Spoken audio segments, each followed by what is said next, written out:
Boa noite a todos. Gente, antes da prece inicial, eu só vou passar para fazer um agradecimento em nome de todos os integrantes da nossa Casa Espírita. Eu agradeço a todos que colaboraram conosco na campanha do brinquedo. Tá? Foi uma campanha curta. A gente está fazendo para o Hospital Padre Albino de Bocage de Itaquaruba, para as crianças que estão em tratamento e na enfermaria.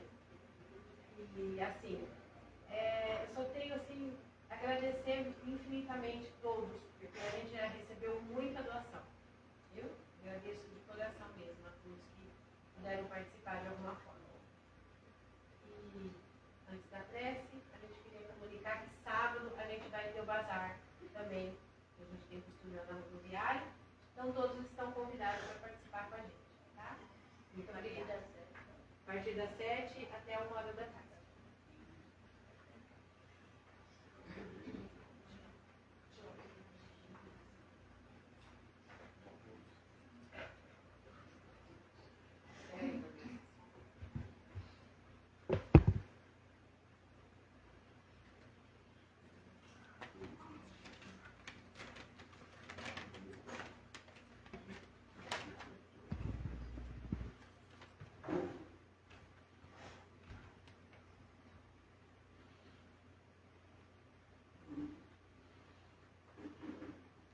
Sempre uma coisa muito divina, né? Quando a gente agradece mesmo do fundo do coração.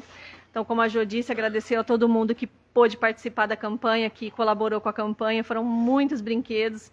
É emocionante mesmo ver todo mundo se unindo para fazer esse bem, né? As crianças com certeza vão ficar muito felizes quando receber todos aqueles brinquedos maravilhosos lá.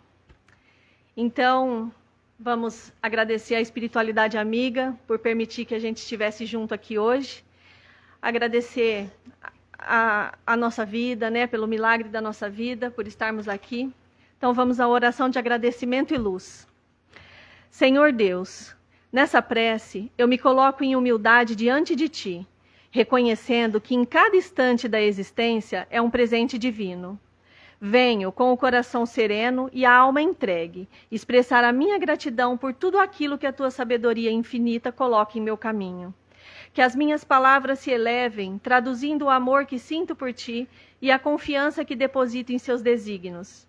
Senhor Deus, gratidão por todas as dádivas que abrem os meus caminhos e trazem esperança ao meu viver, fortalecendo a minha fé nos momentos de incerteza.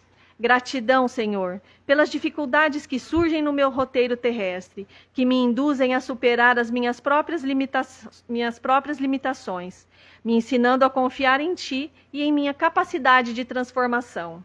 Gratidão por colocar em meu coração a bênção do perdão que alivia os meus fardos e me permite seguir com leveza e compaixão.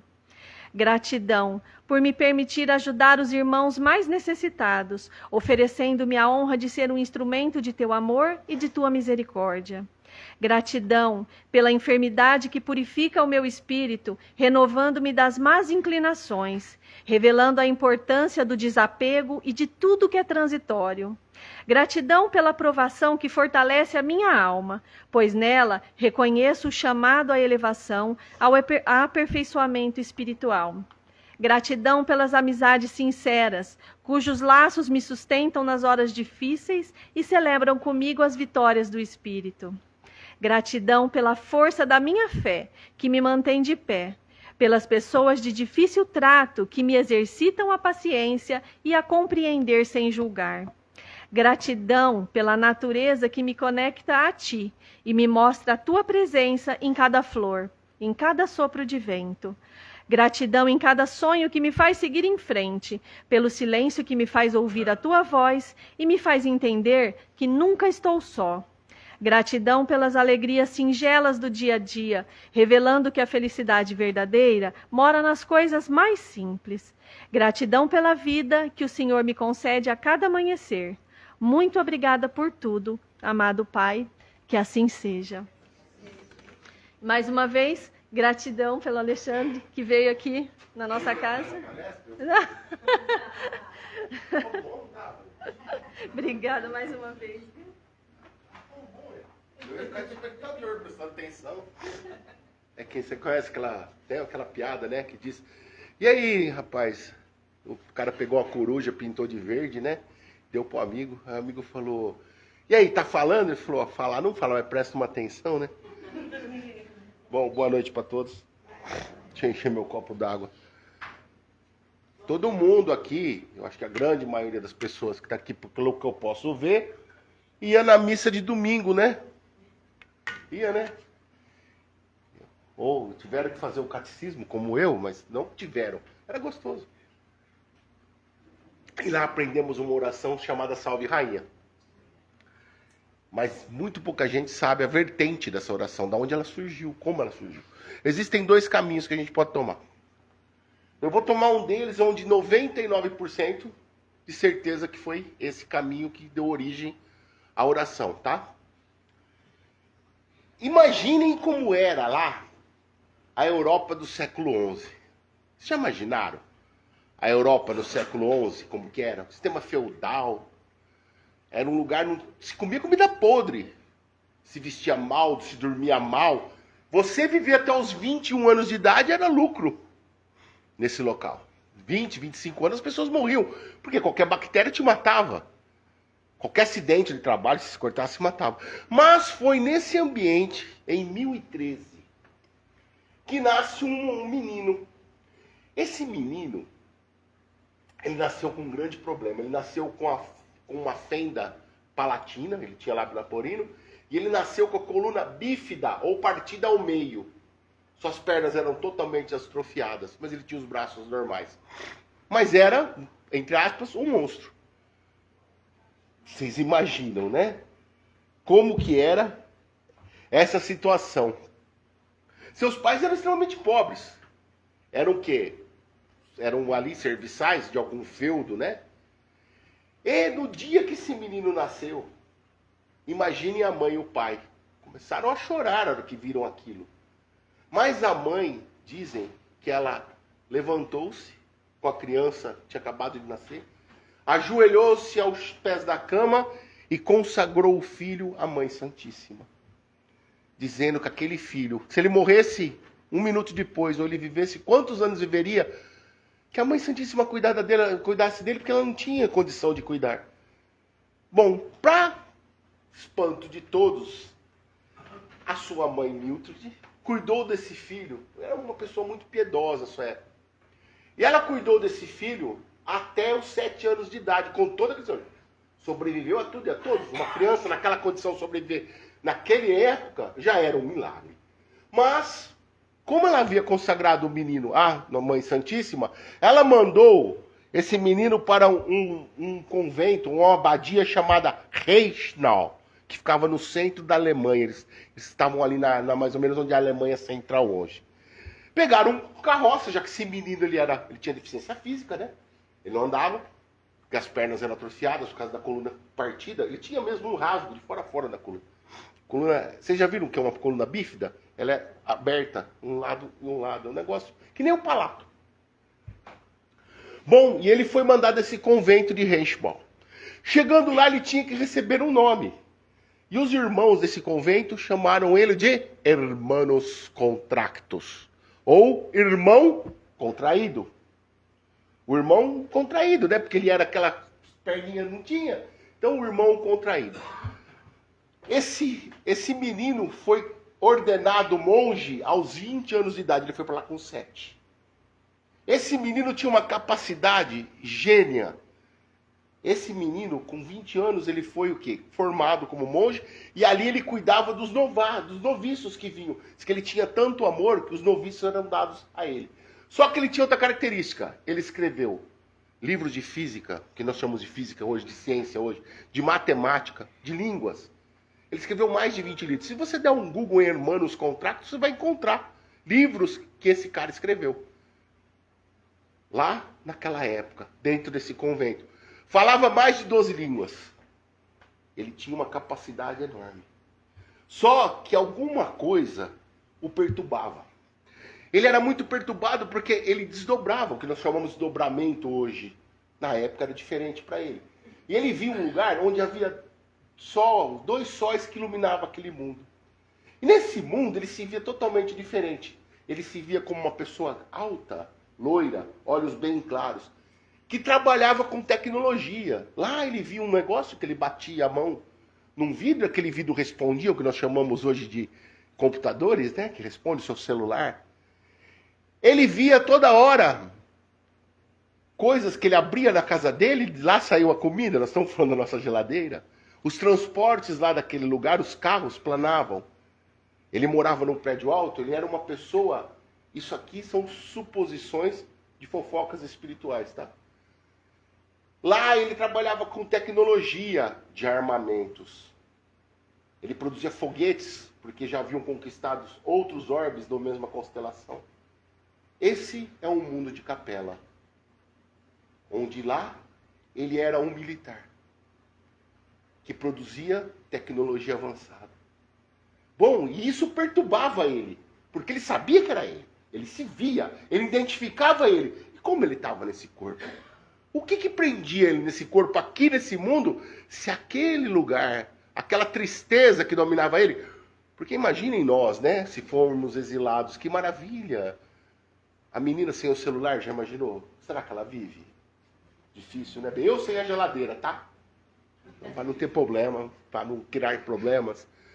Carro, tantas facilidades que nós temos hoje. E ele se via naquilo. E aí um dia, ele era consagrado, ele tinha uma fé em Nossa Senhora tremenda. E então ele brada, salve-me, rainha, mãe da misericórdia, que a vida, doçura, a esperança nossa me salve. Ele queria entender. E ele roga a Nossa Senhora que explique para ele.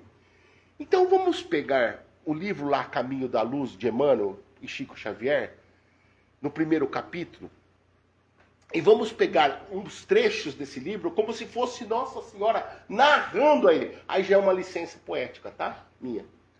Então vamos pegar um trechinho. Isso é Nossa Senhora como se estivesse falando a irmãos, tá?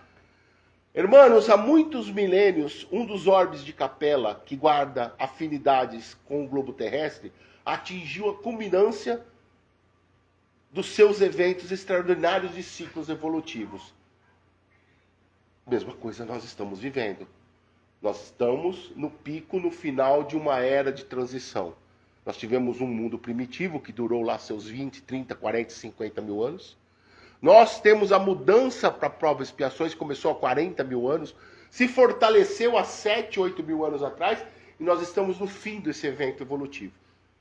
Que, segundo Emmanuel, não é segundo a mim, em 2057, 2056, vai terminar. Nós passaremos mesmo a trazer o quê? Espíritos que estão nesse processo de regeneração. Jesus dizia, né? Bem-aventurados os brandos e pacíficos, porque herdarão a terra. Você é brando, você é pacífico. Mas não é só a brandura com o outro, amar o próximo como eu vos amei. É a brandura em si. A cobrança que você faz para você, a mudança que você faz em si. É essa brandura que você tem que pôr em você. Essa afinidade com seus espíritos. Da mesma forma lá que atingiram o ápice, nós estamos no ápice. Somos trabalhadores da última hora, todos nós. Ah, mas eu não trabalho no centro, não dou palestra. Não. Mas você tem um ouvido de ouvir? Você tem uma boca para falar e conserve a boca fechada quando for falar besteira? Fale algo bom, dê um exemplo. Nós temos o quê? Habilidades com os nossos talentos são dados.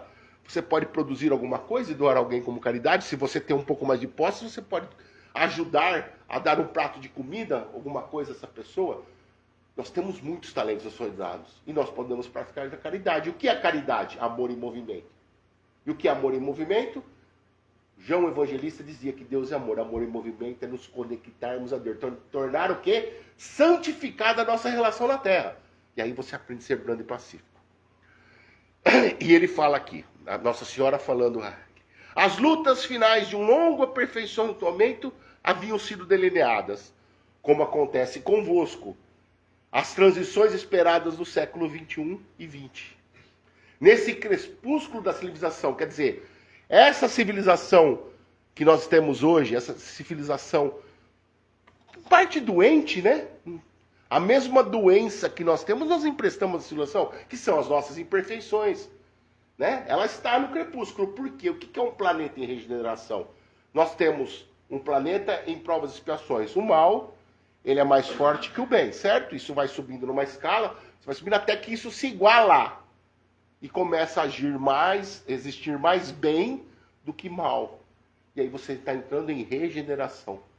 E isso só vai escalar para cima, porque os espíritos que trabalham nessa frequência, eles não são propensos muito ao mal.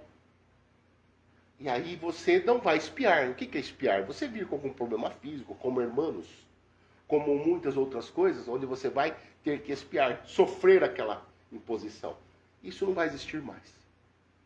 Você vai ter provas, mas as expiações acabam. Então, se você tiver que espiar, espiará em outro orbe, tá? Lá, ela falando ainda, irmãos. Milhões de espíritos rebeldes lá existiam, imagine aqui, né?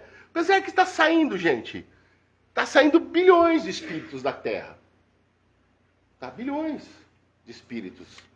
Dizem que chegou a 36 bilhões, né? Entre encarnados e desencarnados aqui nos orbes da Terra. Alguns bilhões já foram embora. Desde 1989, teve uma paradinha um tempo atrás, voltou a acontecer. Que existiam lá, que impediam a evolução geral, né? Que são os espíritos mais trevosos que impedem que esse planeta avance, tanto lá como aqui, consolidando o quê? As penosas conquistas daquele povo cheio de piedades e virtudes. O que ela está dizendo aqui? Que aqueles espíritos trevosos estavam o quê? Impedindo que espíritos mais bondosos pudessem evoluir, pudessem fazer aquilo que ele tinha sido programado. Que eles atrapalhavam, entrevavam o caminho daqueles que queriam ir para o bem, tá? E aí o que aconteceu? Lá houve uma ação de saneamento. É que nem jogar que boa no banheiro. Mata os germes, entre aspas, tá? Então vamos colocar como germes. Nós estamos na ação da que boa. Mas se nós não formos germes, não tem problema. Então a gente tem que trabalhar a auto-essência em nós. A elevação espiritual. E aí ela continua, né? Quem trabalhou, né? Aquelas pessoas que trabalhavam no bem para a edificação dos seus trabalhos. Então o que acontece?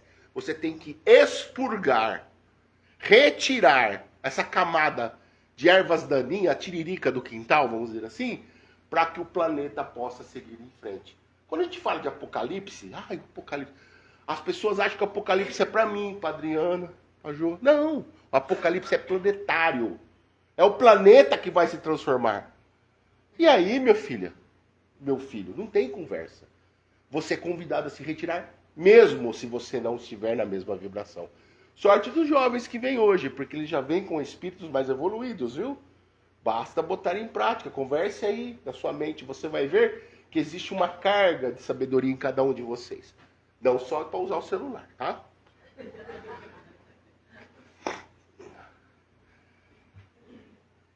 Aí ela continua. Grandes comunidades espirituais, diretoras do cosmos, então deliberaram o quê? Catar aquela turma que estava lá em Capela, atrapalhando, e vamos fazer o seguinte.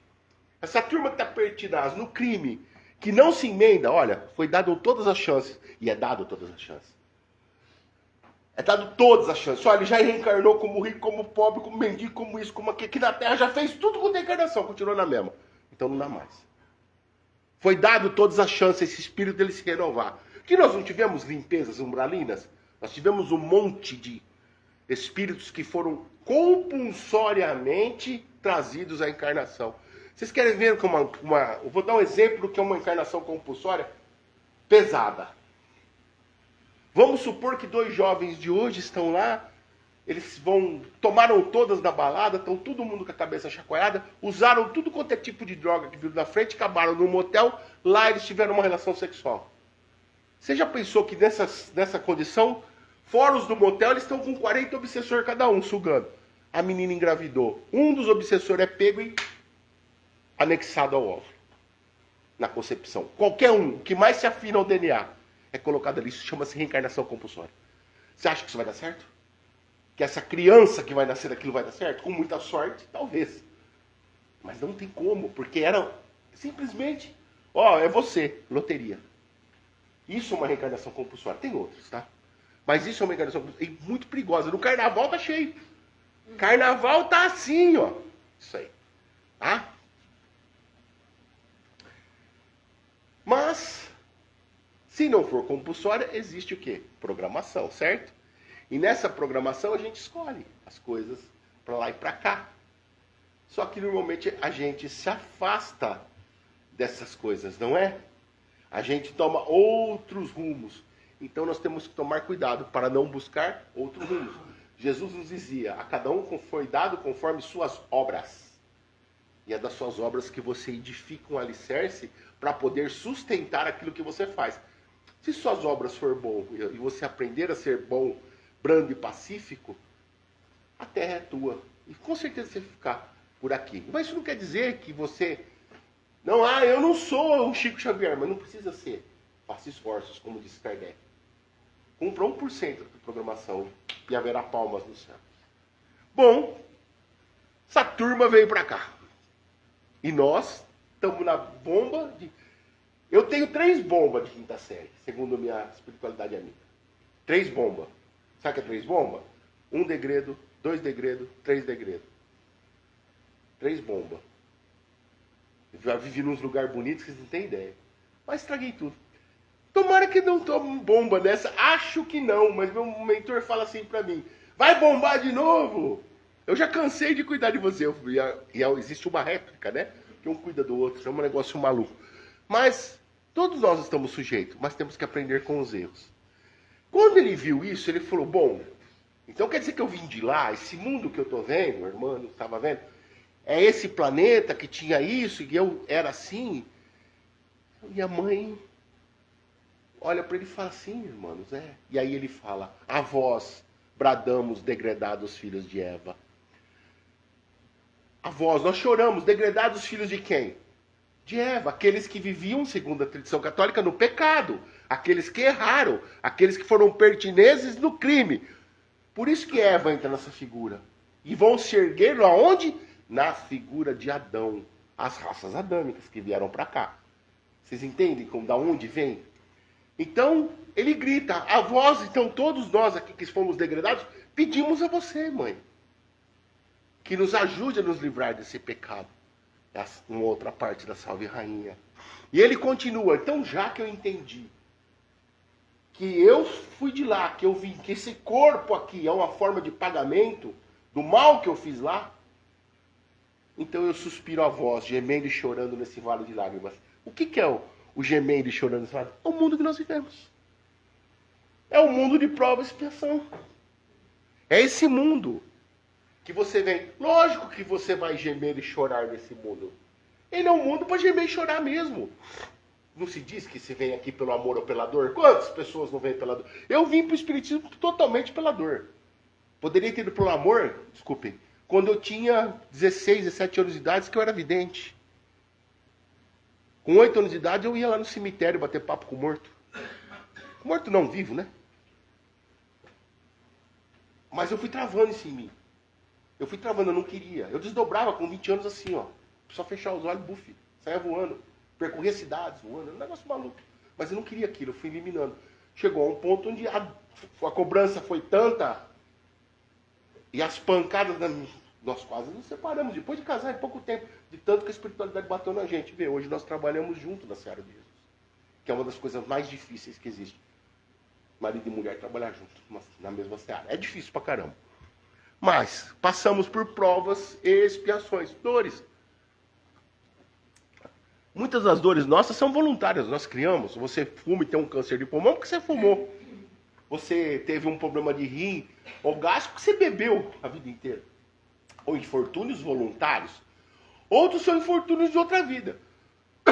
Onde vem a dor e o sofrimento, geralmente nas expiações.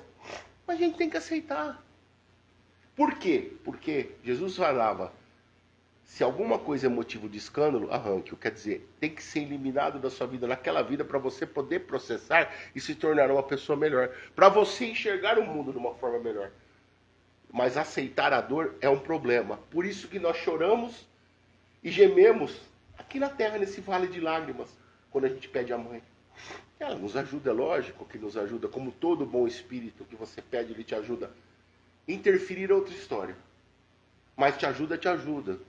Muitas vezes eu estou viajando para lá e para cá, eu estou ali correndo, às vezes com pressa porque estou atrasado, estou naquele pau no carro, de repente, assim, vem aquele negócio, eu sinto me tocar, pá, tira o pé. É o plexo, eles batem no teu plexo, você afina o pé assim, cruza um carro na tua frente com tudo. Eles ajudam, lógico que eles ajudam. Isso não é uma interferência, mas é uma interferência benéfica. Isso já aconteceu comigo várias vezes. Eu estava indo para Novo Horizonte um dia, estava com uma pista elevada, assim, um caminhão do lado de cá, uma faixa elevada. Me saiu um moleque com uma bicicleta no meio da rodovia, naquela faixa, de preto, com a bicicleta preta. Só que eu tinha sido avisado. Falou, breca, breca, breca, eu brequei, brequei. O moleque passou na frente. Era muito elevado e no meio. Então os avisos vêm e vêm para todos nós. Muda alguma coisa na tua vida, transfere alguma coisa, faz alguma coisa, olha o próximo. Isso vem. Isso ajuda a gente a trabalhar com os nossos vales de lágrimas. Já que eu estou nesse mundo, como aconteceu? Jesus recebeu a cada um desse reino de amor e justiça, todos aqueles que vieram de Capela ou de qualquer outro da igreja de Alcione, de Aldebaran, e tem tantos outros aí, mas não é o nosso caso, pouco importa. Mas nós todos fomos recebidos por Jesus, porque nós não nascemos na Terra. Nós não nascemos na Terra. Nós nascemos em outros mundos, evoluímos primitivamente, provavelmente em outro mundo, e viemos a este, para continuar nossa evolução. E sim, todos nós passamos pelo crivo do nosso irmão maior. Com palavra sábia e compassiva, que exorta as almas desventuradas na educação pela consciência, pelo cumprimento dos deveres, de solidariedade e de amor, no esforço de regenerar a si mesmo. Então toda alma que é convidada... Gente, tem gente na primeira encarnação na Terra. Tem gente na primeira. Às vezes o cara acha que está aqui há milênio. Não, ele está aqui na primeira. Ou na segunda, na terceira. Eu tenho várias encarnações aqui que eu lembro. Sabe, alguns textos. Não é bom lembrar não, viu? Pra quem, eu queria ver. Não queira. Não queira. Tá? Você chega perto de uma pessoa, você vê a cena que você estava metendo uma corda e enforcando a pessoa. Não queiram. É ruim. Por isso que a gente tem um esquecimento. Não queiram ver esse tipo de coisa. Mas, todos nós, de algum lugar viemos, certo? E nós somos consciências que viemos aqui para quê? Para autocatarse. O que é autocatarse? Em termos religiosos. É tirar, expurgar aquilo de ruim e fazer uma lavagem, passar um detergente, retirando os problemas e se lavando. Essa regeneração em si.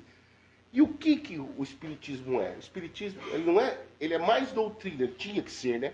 Mais doutrina do que religião. Hoje se transforma uma religião que doutrina. Eu não concordo muito com isso. Tá? Mas eu acho que tinha que ser mais doutrina. É um modo de você se elevar. Lá estão os instrumentos, as qualificações para você buscar o Deus interno que existe em cada um de nós. Porque o Deus não vai interferir na tua vida. Você me desculpa, não vai mesmo.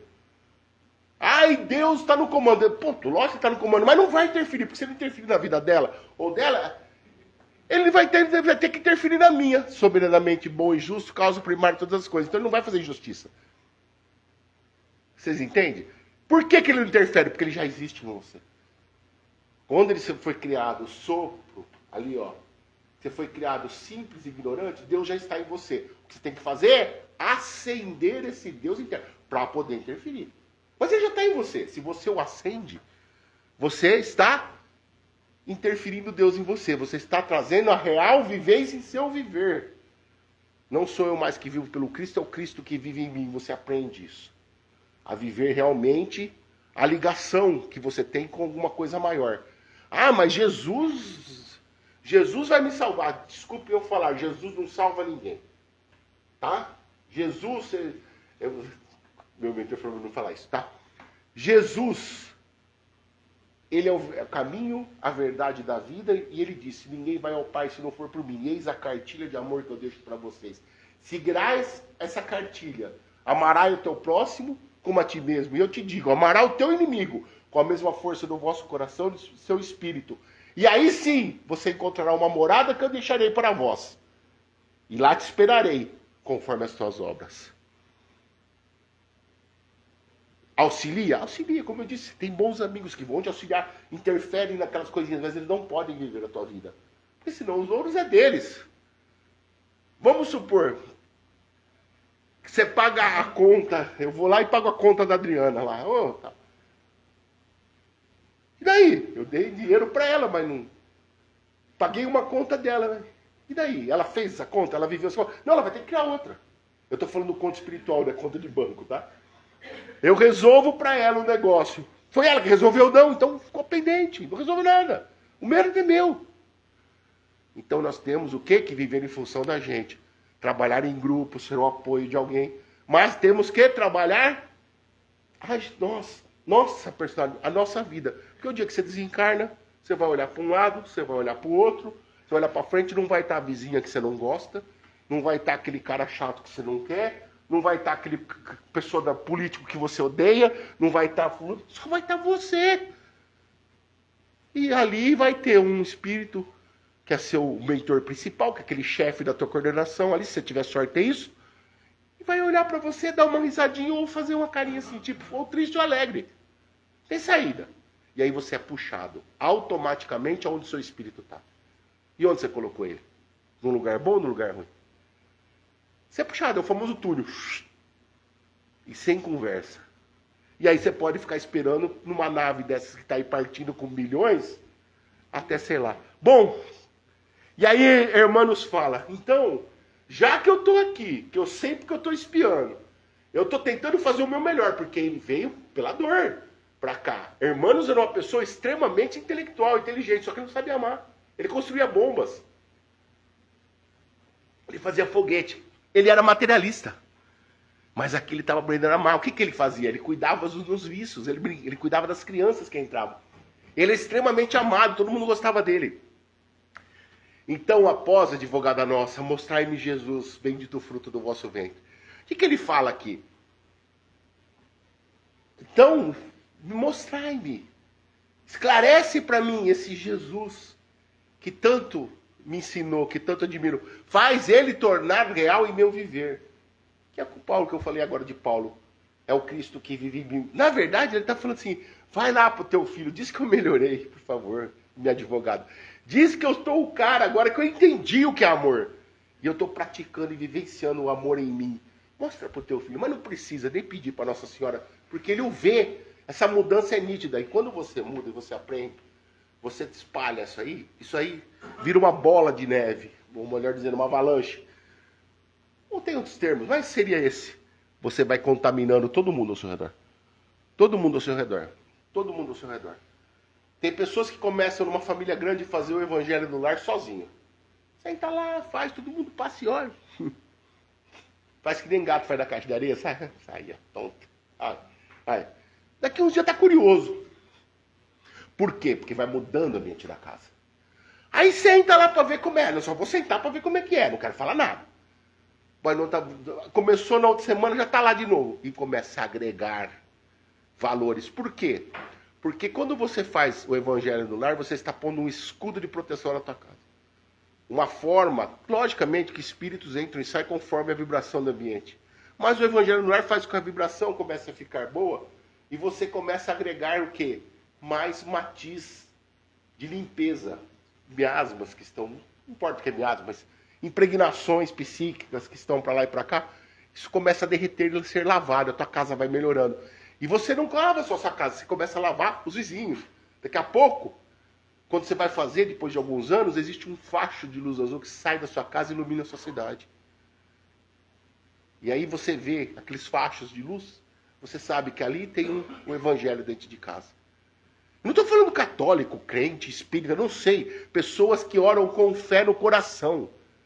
Esse evangelho que está... Aquilo vai gerando faixas de luz. E hoje nós temos muito mais que a metade da população gerando faixas de luz. Por isso que nós estamos no fim desse processo, começado lá há 40 mil anos. Bom, se ergue na figura de Adão. Raças adâmicas guardavam o que? Vaga lembrança da situação pregressa, né? Todo mundo tem esquecimento. Quando você vai trabalhando. Essa pessoa que veio, nós somos raças adâmicas, né? Hebreus, né? Egípcios, indianos lá, e os caucasianos, que são os romanos, essa turma aí. Cada um agregado conforme a sua destinação. Você pode ver que lá na Índia foi todo mundo zen, tá? Aquele sistema de castas. Aí nós temos a Trimurti, Shiva, Brahma, Shiva, Vishnu e Shiva. Não vamos entrar nessas teorias, tá? Nessas mitologias, digamos assim. Mas nós temos lá no Egito a turma o quê? Nós temos a turma lá dos sacerdotes, dos mágicos, os que faziam feitiçaria. Você pode ver que não, Moisés, um briga com uma cobra, outros fazem feitiçaria ali. Qual Deus que é maior? Essa turma que mexia o quê? Com bruxaria mesmo, assim. Nós temos uma turma de Roma, que maluca por trabalho. Vamos trabalhar, que não pensava outra coisa. Muitos de nós somos assim, workaholics até hoje. E nós temos o quê? A turma dos hebreus, que eram quem acreditava no Deus único. Que foi essa turma que já veio de lá, que apesar de não trabalhar, não ser bonzinha, mas tinha já o Deus desperto em si. E vai se reunir com os hebreus. Certo que isso aí, depois tem um monte de lavagem, mas para entender o que é raça adâmicas. E essas raças vão se unir às raças do degredo de Alcione, que são os orientais e outras coisas. Os negros já eram raças degradadas, mas já pertinentes à Terra. Os DNA já tinham se modificado aqui. Isso pouco importa, mas para vocês entenderem que existia essa miscigenação de povos. Nós não viemos todos do mesmo lugar, tá? E aí os hebreus escreveram essa tal da Bíblia, que tem muitas coisas antigas, arcadianas, sumérias, e foi registrado como essas passagens lá na Bíblia. Então você vai ver que a Bíblia traz muito desse conteúdo da degradação espiritual, dessa mudança de um lugar para outro. E ele novamente fala, já que você foi lá, conversou com o teu filho, e mostrou que nós estamos tentando mudar, eu acho que ele estava rezando por todos, né? Então, ele fala assim, então mãe, vai lá, para que nós podemos ser dignos da promessa do Cristo. Para que a gente possa dignificar o Cristo em nós. Qual que é a promessa do Cristo mais importante? E a única, todas as outras são englobadas lá. A vocês eu digo, em verdade eu vos digo, nenhuma ovelha confiada a mim, pelo Pai, se perderá. Eu estarei com você até na hora que você se iluminar, que aí você poderá ir da frente e ser um Deus, como eu sou. Entre aspas, né? Vamos pôr as promoções. Porque vós sois deuses, podereis fazer o que eu faço e muito mais. Ele quis dizer, se vocês me acham um Deus, vocês podem ser a mesma coisa. Porque já está dentro de vocês, o que basta é a capacidade de elevação, a capacidade de interpretação, de manipulação da matéria. E ele faz essa palestra, ela fez essa promessa. Eu não vos deixareis órfãos, né? Ele disse que viria. Eu acredito que ele vem, viu? Na sua forma cósmica, na sua forma crística, eu acredito que ele vem. Eu tenho medo que ele chegue e olhe e fale, ai que bobagem, ó. Por isso que a gente tem que trabalhar. Essa oração, nós fizemos alguns trechos, mas ela não está completa. Aí tinha numa catedral lá, eles faziam a Salve Rainha, ela não era oração, ela era um canto. Era um canto bem bonito, tá? Feito em coral. E aí, lá eles cantavam no final das missas, aquela coisa, e uma voz um dia gritou. Era São Bernardo. São Bernardo, aquele São Bernardo católico que a gente conhece. Ele gritou no final de uma dessas apresentações, ó clemente, ó piedosa, ó doce, sempre Virgem Maria. Aí ele fecha essa oração. Para vocês entenderem, hermanos contractos, aos 50 anos de idade, ele viveu 50 anos. Aos 50 anos de idade, ele escreveu a Salve Rainha. Passado um pouco de tempo disso, ele teve alguns problemas de saúde, ele foi perdendo a visão. Ele já não perdeu os braços, ele já não conseguia mais escrever, ele foi paralisando o corpo dele inteiro, pelos problemas de coluna. E aos 50 anos mesmo, 4 meses depois de escrever a Salve Rainha, ele morre, ele vem a óbito. Só que ele havia o quê? Expurgado, expiado, retirado todo aquele problema que ele tinha aqui na Terra. Com certeza foi para um lugar melhor, porque ele sabia porque ele espiava.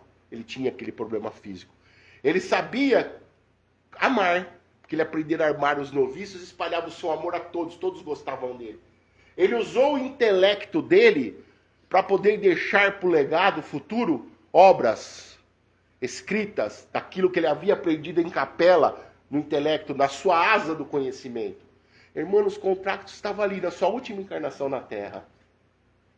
E ele cumpria o quê?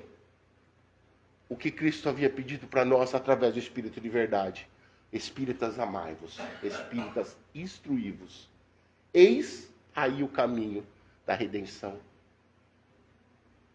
E nós temos que buscar dentro de nós esse caminho da redenção. Então, para quem sabe, vamos orar a Salve Rainha. Salve Rainha, Mãe da Misericórdia, vida, doçura, esperança, a nossa salve. A vós bradamos, degredados filhos de Eva. A vós suspirando, gemendo e chorando nesse vale de lágrimas. E após cada nossa, esses vossos olhos misericordiosos a nós não veem. E depois desse desterro, nós já está Jesus, bendito o fruto do vosso ventre, ó clemente, ó piedosa, ó doce sempre Virgem Maria. Santa Mãe de Deus, para e que Ele esteja em nós. Muito obrigado. Se eu posso ter ofendido alguém, eu peço perdão. Que Deus os abençoe. Faço oração? Depois dessa, você quer que eu faça? Então eu faço. Nós começamos falando de gratidão, né? Hermanos era grato pela força que ele teve da concepção até a morte. Ele nunca tirou a caridade da sua vida, a benevolência que Maria teve e da ajuda espiritual que ele teve. Ele sabia. Ele se viu aprisionado em um corpo, mesmo assim ele não quis buscar uma saída fácil. É o que nós temos que buscar e ser gratos. Muito obrigado, Senhor, pela oportunidade que nos dá nessa nova encarnação, para que nós encontramos em nós o futuro e a resiliência e a resignação para estarmos com Ti novamente, para cumprir as promessas, para cumprir aquilo que vos há colocado em nossas balanças de vida. E o dia que nós ultrapassarmos e olharmos em Teus olhos, e ali Tu pedistes a nós, o que queres de mim? Nós os direis com toda a força do nosso coração, nada. Tu já me destes tudo o que eu precisava e querer e ter aprendido. Vós me ensinastes a amar. Que assim seja.